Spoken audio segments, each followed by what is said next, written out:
El 22 de junio, nuestra iglesia recuerda a Santo Tomás Moro, santo mártir, patrono de los gobernantes y políticos.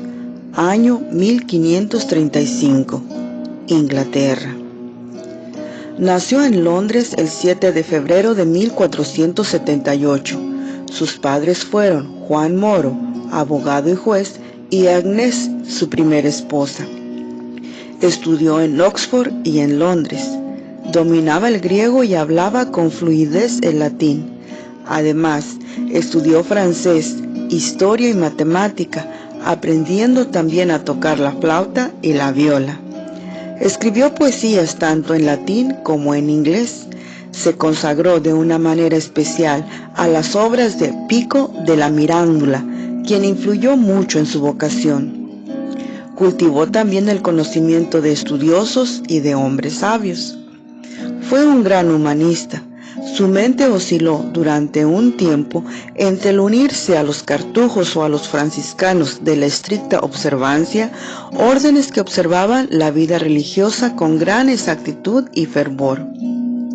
Finalmente, abandonó la idea de hacerse sacerdote o religioso, llegando a esta decisión debido a su desconfianza acerca de su perseverancia. Su amigo Erasmo escribe en su biografía que lo único que le impidió entregarse a este tipo de vida monástica fue el no poder sacarse de encima el deseo de la vida matrimonial. Por consiguiente, elige ser un casto marido en vez de un sacerdote impuro. Moro, luego de haber decidido no entrar en la vida religiosa, se dedicó a su trabajo en la corte, consiguiendo un éxito inmediato. En 1501 fue elegido como miembro del Parlamento. Había hecho amistad con un tal Maister Juan Colté, un caballero de Newhall, cuya hija mayor, Juana, se casó con él en 1505. Este matrimonio resultó ser sumamente feliz. Tuvieron 3 hijas, Margarita, Isabel y Cecilia, y un hijo, Juan, pero en 1511 Juana Moro murió siendo casi una niña. Moro se casó nuevamente poco después de la muerte de su primera esposa, optando esta vez por Alicia Middleton, una viuda. Ella era mayor que él por 7 años, un alma buena, algo simple, sin belleza y educación, pero una buena ama de casa, y se consagró al cuidado de los niños.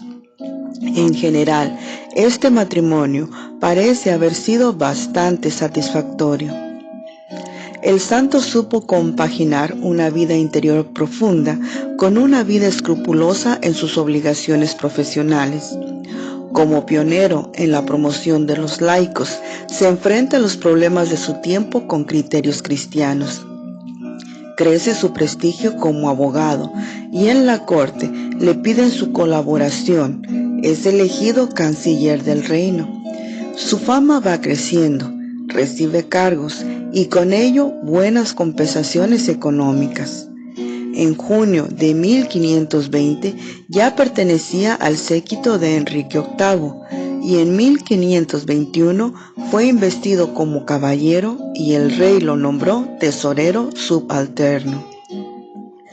Recibió tierras en Oxford y 3 años después en Kent, siendo esto una prueba del gran favor que Enrique le tenía. Fue elegido portavoz de la Cámara de los Comunes. En 1525 fue nombrado administrador mayor de la Universidad de Cambridge y ese mismo año fue nombrado canciller del Ducado de Lancaster. Además de los cargos que ya tenía y ejercía, era tanta la confianza que el rey le tenía que podía invitarse solo a cenar a su casa y caminar por los jardines de Moro. En esta época, la controversia luterana se había extendido a lo largo de Europa y con algo de desgano, Moro se vio arrastrado en él. Sus escritos en defensa de la fe son mencionados en la lista de sus trabajos. Si bien escribe con bastante más refinamiento que la mayoría de los escritores apologéticos de la época, En ellos hay cierto sabor desagradable para los lectores modernos. En octubre de 1529, Moro sucedió a Wolsey como canciller de Inglaterra, un cargo que nunca antes había ejercido por un seglar. Su tenencia en la Cancillería fue memorable por su justicia sin igual. Como canciller, su deber era velar por el cumplimiento de las leyes en contra de los herejes, y por ello se granjeó los ataques de escritores protestantes, tanto de su época como de tiempos posteriores. La primera aparición pública de Moro como canciller fue en la apertura del nuevo Parlamento en noviembre de 1529. Él no tenía conocimiento alguno acerca de la serie de continuas intromisiones que este Parlamento haría en la Iglesia. Unos meses después se dio la proclama real decretando que el clero debía reconocer a Enrique VIII como cabeza suprema de la Iglesia hasta donde la ley de Dios lo permitiera.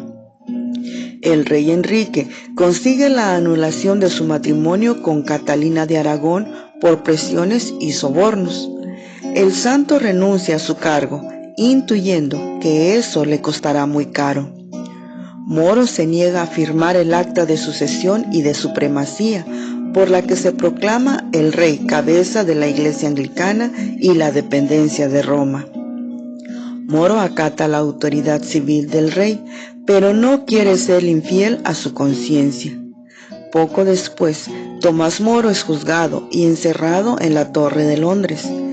Muchos le piden que firme, que ceda, aunque sea disimulando, pero su conciencia no se lo permite. Prefiere ser discípulo del Señor antes que del rey. Su hija Margarita lo visita con frecuencia, rezan juntos, piensan en el cielo. El 1 de julio, Moro fue acusado de alta traición en Westminster Hall ante una comisión especial formada por 20 personas. Moro negó los cargos de la acusación, los cuales eran enormemente extensos. El rey Enrique decretó que muriera decapitado en Tower Hill. El relato de sus últimos días en la tierra son de una gran belleza y ternura y debe ser leído en su totalidad. Ciertamente, ningún mártir lo superó en fortaleza. El 16 de julio de 1535 fue decapitado. Santo Tomás Moro escribió muchos libros de piedad en defensa de la fe. El más famoso de ellos es Utopía. Es un mártir por la unidad de la Iglesia y por la libertad de conciencia. Fue beatificado por el Papa León XIII en un decreto emitido el 29 de diciembre de 1886. En 1935 fue canonizado por el Papa Pío XI. Dios Padre Todopoderoso, por la intercesión y ejemplo de Santo Tomás Moro, danos la gracia de la perseverancia final, que nada nos haga renegar de nuestra fe, de la confianza que debemos de tener en el que todo lo puede. Por Jesucristo nuestro Señor, Santo Tomás Moro, ruega por nosotros. Amén.